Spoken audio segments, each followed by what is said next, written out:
Hi student and once again welcome to my channel ये जिंदगी IELTS. Student, जो reading module है वो ज़्यादातर स्टूडेंट्स के लिए एक मुश्किल मॉड्यूल माना जाता है। स्टूडेंट डिफ़िकल्टी फेस करते हैं रीडिंग में। सो आज हम कुछ टिप्स इस तरह से डिस्कस करेंगे जिससे आप रीडिंग में अच्छा स्कोर अचीव कर सको।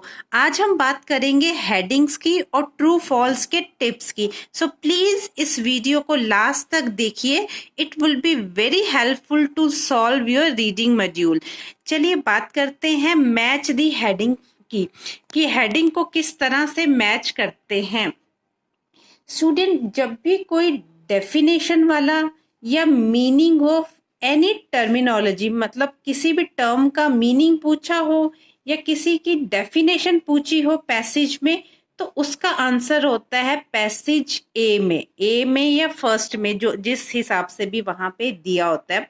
बहुत बारी कोई किसी चीज का मीनिंग पूछा होता है या किसी टर्म का मीनिंग पूछा होता है, डेफिनेशन पूछी होती है, तो उसका आंसर होता है पैराग्राफ ए में। तो अब बिना पढ़े आप ए पैराग्राफ को हिट कर सकते हो। नेक्स्ट, कई बारी राइटर का, साइंटिस्ट का, ऑथर का व्यू पॉइंट या ओपिनियन पूछा होता है। लाइक जिस पैराग्राफ के बारे में बात हो रही है उसमें ऑथर का व्यू पॉइंट पूछा होता है। ये बहुत कॉमन क्वेश्चन है स्टूडेंट्स, ज्यादातर रीडिंग में इस तरह से क्वेश्चन पूछे जाते हैं। तो उसका आंसर आप बिना पढ़े लास्ट पैराग्राफ में मार्क कर सकते हो। ऑथर का जो व्यू पॉइंट होता है कि ऑथर का क्या मानना है, वो उसका आंसर लास्ट पैराग्राफ में होता है। नेक्स्ट, कई बार क्वेश्चन आता है कंपेयरिंग टू थिंग्स, कि किसी दो चीज को कंपेयर करो, किसी टू साइंटिस्ट इन्वेंशन को कंपेयर करो, किसी दो हिस्टोरिकल डिस्कवरीज को कंपेयर करो। किसी भी दो चीजों को कंपेयर करने वाला क्वेश्चंस भी हेडिंग टाइप में आते हैं। तो इसमें आप कौन सा पैरा चूज करोगे?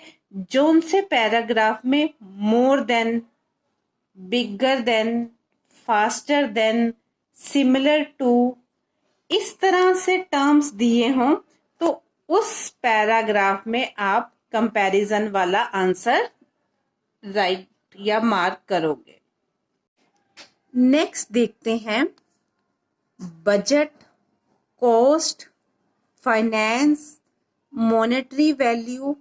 किसी भी पैसे से रिलेटेड कई बार क्वेश्चन पूछा जाता है कि इसका आंसर किस में है। बजट किस पैराग्राफ में डिफाइन किया गया है, किसी चीज की कॉस्ट कौन से पैराग्राफ में डिफाइन की गई है। तो जिस पैराग्राफ में इस तरह से अमाउंट दिया हो, ये डॉलर का साइन है, ये पाउंड का साइन है, ये मिलियन का साइन है, बिलियन, मिलियन, पाउंड, इस तरह से डेटा कोई भी गिवन हो, उसमें कॉस्ट, बजट, फाइनेंस या पैसे से रिलेटेड उसमें आंसर आप ढूंढोगे या मार्क करोगे। स्टूडेंट, आप ये जो टिप्स है ये आजमाई हुई टिप्स हैं, आप प्रैक्टिस कर सकते हैं एंड यू विल सी कि इस टिप्स से कैसे आंसर सही जाते हैं। अच्छा, अब नेक्स्ट हम देखते हैं व्हाई। जो रीजन पूछा जाता है क्वेश्चन में, रीजन पूछा जाता है why any sort of question means किसी भी तरह का क्वेश्चन पूछा, हाँ जी, एनी सॉर्ट ऑफ क्वेश्चन, किसी भी तरह का क्वेश्चन पूछा जाता है। क्वेश्चन कहाँ से ज्यादा स्टार्ट होते हैं? वाई से। तो जिस पैराग्राफ में रीजन गिवन हो या कॉजेज गिवन हो, उसमें उस क्वेश्चन का उस हेडिंग में या उस पैराग्राफ में आंसर होता है। लास्ट हम बात करते हैं, कई बारी क्वेश्चन में पूछा गया है कि इस चीज का एग्जाम्पल मेंशन करो, कि इस चीज का एग्जाम्पल कौन से पैराग्राफ में है। तो कैसे पता चलता है? जिस पैराग्राफ में थीसिस वर्ड गिवन हो या गिवन हो with the help of example या फॉर इंस्टांस, ये वाले टर्म्स जिस पैराग्राफ में गिवन हो उस पैराग्राफ में एग्जाम्पल या एपिटोम टाइप का हेडिंग का आंसर होता है।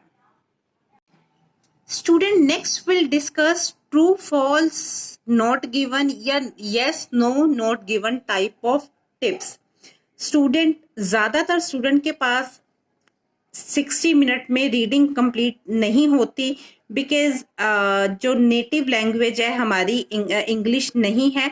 तो इस में आपके पास if you are running short of time, अगर आपके पास टाइम कम है तो आप किस तरह से ट्रू फॉल्स नॉट गिवन या यस नो नॉट गिवन का आंसर दे सकते हैं। स्टूडेंट, अभी हम डिस्कस करते हैं yes no not given type of tips की। बहुत बार जो ज़्यादातर स्टूडेंट्स होते हैं वो यही कहते हैं कि 1 घंटे में, ये 60 मिनट में उनके 40 के 40 क्वेश्चन सॉल्व नहीं होते, 8-10 क्वेश्चन हमेशा रह जाते हैं।